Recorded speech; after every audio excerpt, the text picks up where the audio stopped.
Bonjour Minasan! Je continue de découvrir la préfecture de Tottori. Si vous n'avez pas vu la première partie, je vous la mets en haut. Au programme, cette fois-ci, une ville remplie de yokai, un parc et des canards. Ikimasho!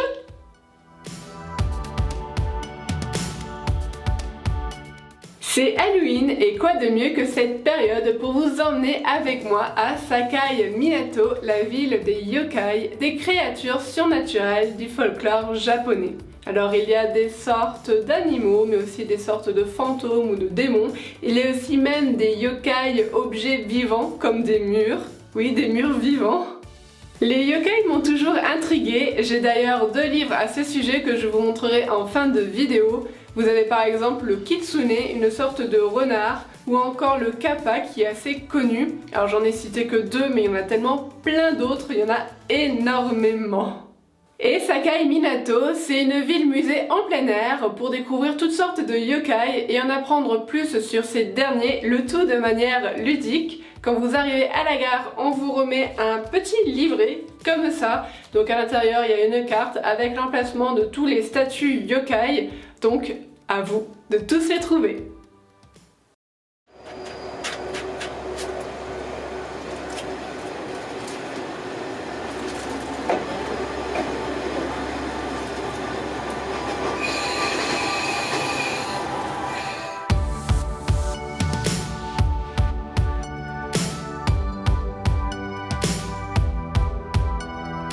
Comme le livret est en japonais, des QR codes près des statues permettent d'avoir des informations sur les yokai en anglais.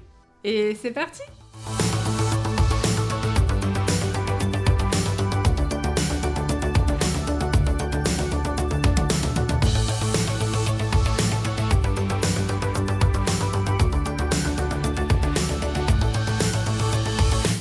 Et pour être sûr d'oublier aucun yokai, vous pouvez à chaque statue tamponner dans votre livret le yokai correspondant.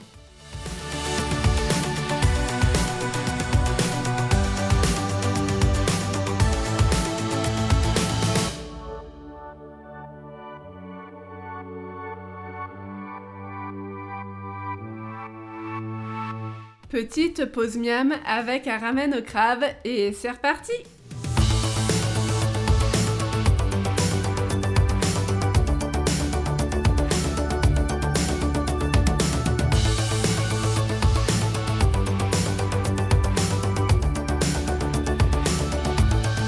La ville de Sakai Minato est remplie de plein de petits détails concernant les yokai et l'ambiance est un peu spooky, comme ce panneau pour les toilettes, cette plaque d'égout, cette boîte aux lettres et même les lampadaires.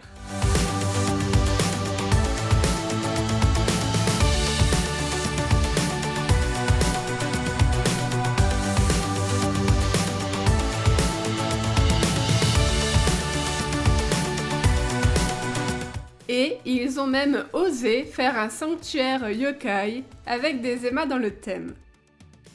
Et c'est sur ça que se termine cette belle journée dans la ville des yokai.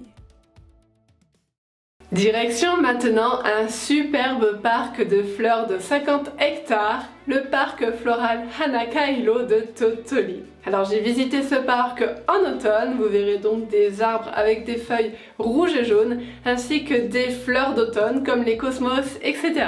J'ai particulièrement apprécié le champ de fleurs rouges avec au fond le mont Daizen, ou encore cette petite note futuriste avec un dôme géant en verre qui abrite une centaine de plantes exotiques. Sachez qu'à la station de Yonago, il y a une navette gratuite jusqu'au parc. Et une fois sur place, si vous montrez votre passeport lors de l'achat de vos tickets d'entrée, vous aurez 50% de réduction.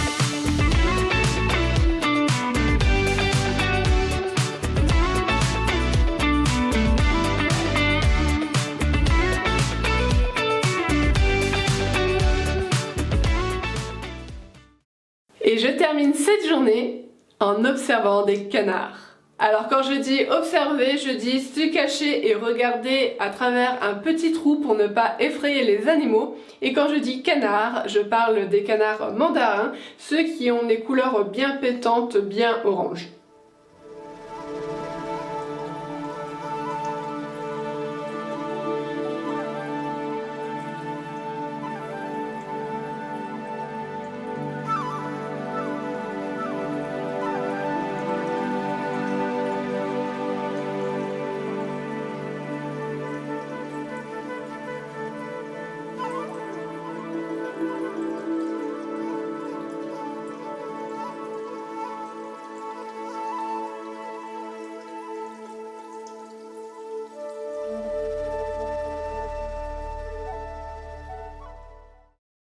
Et pour conclure cette vidéo, je vais vous parler de 2 livres que j'ai sur les yokai. D'un, parce que c'est le sujet de la vidéo, et de 2, parce que la lecture, c'est aussi l'une de mes passions. Et si je vous en parle maintenant, c'est surtout parce que un projet va bientôt arriver, va faire son apparition. Du coup, je commence à petit introduire la chose. Bref, alors le premier livre dont j'aimerais vous parler, il s'agit de Yokai Attack. Alors je l'ai acheté il y a déjà pas mal d'années. Alors, il est en anglais, mais il est archi complet. Alors je dis qu'il est archi complet, il y a plus de 40 yokai décrits à l'intérieur avec des illustrations, des fiches, etc.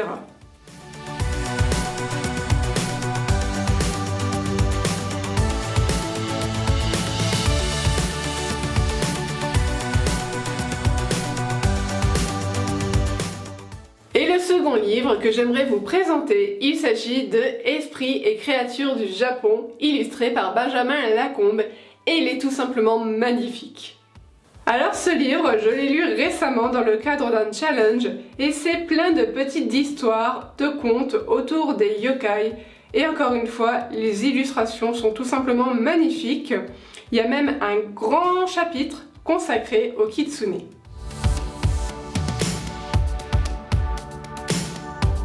Et si jamais vous voulez craquer, je vous mets les liens en description.